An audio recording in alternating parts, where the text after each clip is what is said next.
You're in Los Angeles. Right. You're not working for Elvis No. anymore. Okay, it's 1971. Yeah. What is Elvis doing flying by himself with a credit card? I didn't have a clue. I get this call, hey, and I go, who is this? He says, it's me, so I knew it was Elvis. I said, where are you? And he said, I'm at the airport. And I said, well, who's with you? And he said, nobody. And he said, I don't want anybody in the world to know where I am. He was really upset about people telling him how to spend his money. He was buying a lot of gifts. He got in his car. He went to the airport. He had an American Express credit card. I think he took the first flight out. That was the start of me picking him up at LAX on a Saturday night about 1:30 in the morning. Sort of, he's also running away from home a bit. He's only got one credit card. Yes. And the next day is Sunday, and it was just two friends really catching back up. And he goes, you know, Jerry, I need you to come to Washington with me. And I go, Elvis, I can't. I got to be at work in the morning. And, you know, he was hard to say no to. And he looked like a little boy. He goes, okay, you know. And I made a deal with him. I said, Elvis, if you will let me call Graceland and let them know you're not kidnapped, where you are, and if I could call one of the security guys there to meet us. So that started the evening of taking all-night flight from Los Angeles here to D.C. Was he carrying guns with him? Always. He was inspiration for Bud. Oh, geez. In all due respect and credibility to my friend, he did have concealed gun permits. There had been threats on his life. And as we're getting ready to leave, Elvis had an office, and there was a World War II commemorative gun. He took it off the wall. He takes the gun with him. He still did not know why we were going to Washington.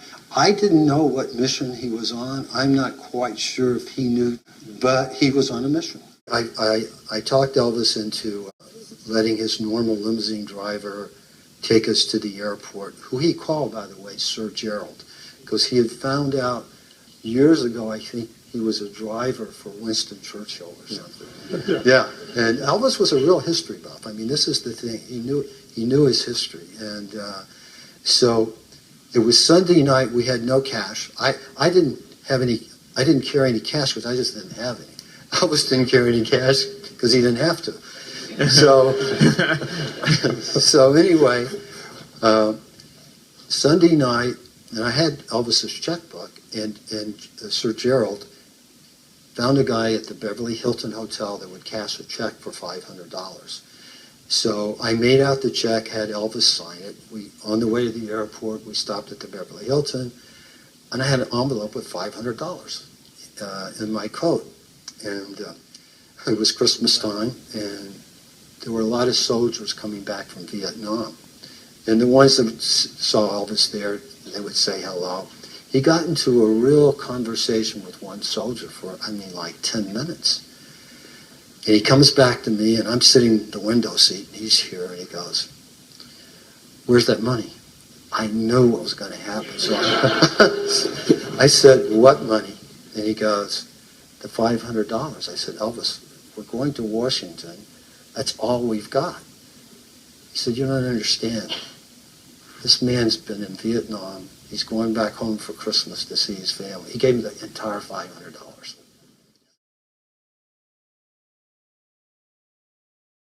There's the American Airlines station. There it is. What was your reaction when you read this letter? I thought, you know what? This is a letter from a guy who experienced the real American story, from poverty to being probably the most famous guy in the world, who was writing a letter from his heart to his president. And I said, you know, Elvis, I think you should send it just as it is. Let's look at another page from this letter, and you can explain to us who John Burroughs is. John Burroughs is a character Elvis played in a movie. Now, you got to picture this. This is Elvis telling the president that he's under an assumed name incognito, and that to contact him, he should contact his public relations man, Jerry Schilling. So what time do you arrive in Washington? It's actually before daybreak when we land, and we get in the limo, and Elvis said, I want to drop the letter by the White House. And I said, Elvis, it's not even daylight, and let's just go to the hotel. I want to freshen up. You know, I've been up 2 days now. And he said, no, I really want to deliver this. I want it to be there first thing Monday morning, which it was. So he said, you just stay in the car. I said, fine. So Elvis gets out of the limo, and now it's starting to become dawn. What is he wearing? You've got to set the scene for us. He's wearing a kind of cape coat. He's got a cane. Actually, his hair was a little longer even than normal for Elvis.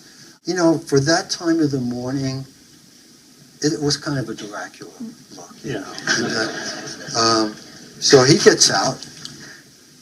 I see this is not going well. So I jump out of the car and I say, gentlemen, please excuse me, but this is Mr. Presley who just wants to drop a letter off to the president. And they really warmed up and they said, you know, a senator's coming up at 7, and Mr. Presley will make sure that your letter is carried up and to be delivered to the presidency, to the president. And so we got in the car and then we went to Hotel Washington. I came in a little bit after the letter arrived. Okay. I was sitting at my desk, and I got a call from Dwight Chapin, who is the president's scheduling secretary, and who I think we have to acknowledge tonight as the visionary for putting this whole thing together. That's true. Dwight Chapin at 7:15 in the morning is a genius. Yeah. So I mean, so he called me up around 7:30, 7:45. He says, "Bud, the king is here." And I looked at the president's schedule and said, "What king? There aren't any kings on the schedule here. What are you talking about?" He said, "No, not any two-bit king. The king of rock, Elvis Presley. He's right here." I said, "Dwight, come on. It's going to be a long day, 4 days before Christmas." He said, "No, I'm reading this letter." He said he wants to meet with the president, and he wants to help on the drug program, and that's what you work on, because one of Dwight's jobs was to help get people in the policy area involved. So he said, "I'll send the letter over to you. You can read it and tell me what you think." So White House messenger brings it over with a little red tag on it, and I start reading this letter, and I said, no, Dwight, you're really good. Now, full disclosure requires me to tell you that I belong to a group of 8 guys who play practical jokes on each other in the White House every week. And this was my turn to have one played on me by Chapin. So I figured, okay, well, I'll go along with it. I'll read this letter. And as Jerry said, towards the end, it said, "I'm staying over at the Washington Hotel under the name of John Burroughs. Would like to see you," and the rest. Well, I read it and I figured, what do I do with this? Well, I'm going to try this out. So I called over to the hotel. Jerry answers the phone. I said, "My name is Bud Krogh, and I have this letter here from Elvis Presley." I'm laughing on the phone because I'm expecting to be talking to Dwight's daughter, who is all part of it. And he said, "Oh, yes, Mr. Krogh, yes, that is one of the letters Mr. Presley has written, and we would very much like to see if we could arrange some kind of a meeting with the president." I'm still thinking, this is still Chapin's joke. So I said, "Look, why don't you come on over to the White House? And let's talk about this." Because normally when you're responsible for a meeting with the president, you sort of like to know who's going to go into the Oval Office. So they said, "Oh, we'll be right over." Now, I think maybe a little time had elapsed from the letter's delivery through the guard at the Northwest Gate to Chapin's office to me reading it, talking it over with my astounded staff. Did you expect to hear from the White House? After Bud called, I never underestimated my friend's power again. Yeah, that's right. Since you mentioned Dwight Chapin, let's take a look at the memo that he sent to Bob Haldeman. Bob Haldeman, the president's chief of staff, offering the option that the president meet Elvis Presley. Go to page 2. You see the writing? You must be kidding.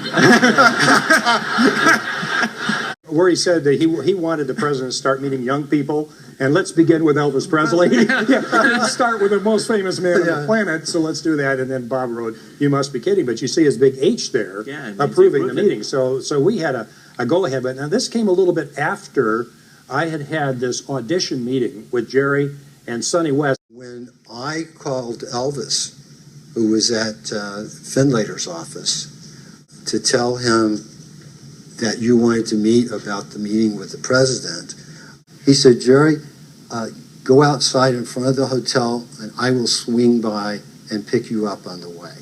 And that's, he included his friends and everything. As I was waiting and I saw the limousine coming, I saw Sonny getting out of the taxi. And I said, Sonny, put your luggage with the bellman. We're going to the White House. So this guard said, Mr. Crow, there's somebody here who looks surprisingly like Elvis Presley. And he's wearing an interesting outfit. They were tight-fitting purple velvet pants and a silk shirt open to the navel with a gold chain.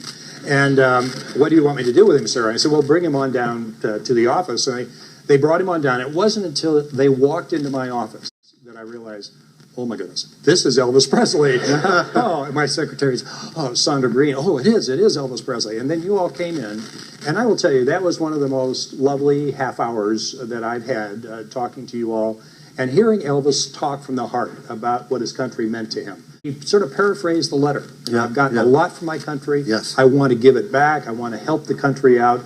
I can go into any group of people and be accepted by anyone. Yes. And he had put in the letter that he would like to be made a federal agent at large. We don't have federal agents at large. We got Secret Service agents, FBI. We got all kinds of agents, but not agents at large. But that didn't seem to me to be a showstopper. But I should also, full disclosure requires me to tell, I was the biggest Elvis fan in the 1950s. Never went on a date without him. That would say. So here he is. He's in my office with you guys, and I'm trying to justify how do I set this meeting up with the president, because you have to write a script of talking points. Yeah. And this was sort of a futile effort, but so I'm talking to him, thinking about it. What can I say? And I think you only stayed about a half an hour, and then I asked you to go back to the hotel. Right. And I said, we'll see if we can get the approvals. And this memo was sent in right after I'd had that audition. Dwight had already drafted up a lot of the content and the reasoning behind it by saying he's the visionary for this whole thing. So I called him over and I said, this meeting has got to take place. The president has never met anyone quite like Elvis Presley. Elvis hasn't met anyone quite like the president. And what I'm really saying is, and I want to be in this meeting. And here's the memo that puts you in the meeting. You see that? Participants, Elvis Presley, Bud Crow. Yeah, I wrote that. I drafted this up and put some ideas about how Elvis could help us on the drug program because we wanted some support. So anyway, I sent this over and then got the word back from Dwight that the meeting was on, that Haldeman had approved it. And now understand that this is all going over a 2 or 3 hour period. And we've got a lot of people working hard to see if we can pull this thing off. Right. And so after I got the word back from Dwight that Bob had approved it, the chief of staff, and I think it's probably true today, approves all people that go into the Oval Office. I called you back at the hotel, and I said, the meeting is on. Come on back over here. We're going to have the session around 11:45. There was about an hour. And I got a call from the Secret Service. The head of the Secret Service detail said, but we've got a little problem here. I said, what's that? He said, well, Elvis has brought a gun with him. It's a very nice gun. It's got battles of World War II engraved in the barrel, and there are bullets in the display case. He said, Bud, you know that no guns in the Oval Office is standard policy around here. And I said, yeah, I realize that. And so I figured, God, I wish he told me about that. And in his letter, at the bottom of the letter, he said, I have a gift for you, which I can give you now, or I can give it to you later. Well, why don't let's look at the gun. Isn't that beautiful? But you can see why the Secret Service would wonder. He's going to go in, is he going to take it out? But here's how responsible he was about the guns. When we were driving up to that drive that's to me was to the White House, he took all of his guns off and put them on the floorboard of the car. That's very thoughtful. Except this gift, World War II. In any case, I took the gun, yes, with the Secret Service on behalf of the president. We took the gun, got past that, and then we're waiting there in the Roosevelt room for the word from the Secret Service to go in. And he comes out and he says, Mr. Krogh, the president is ready.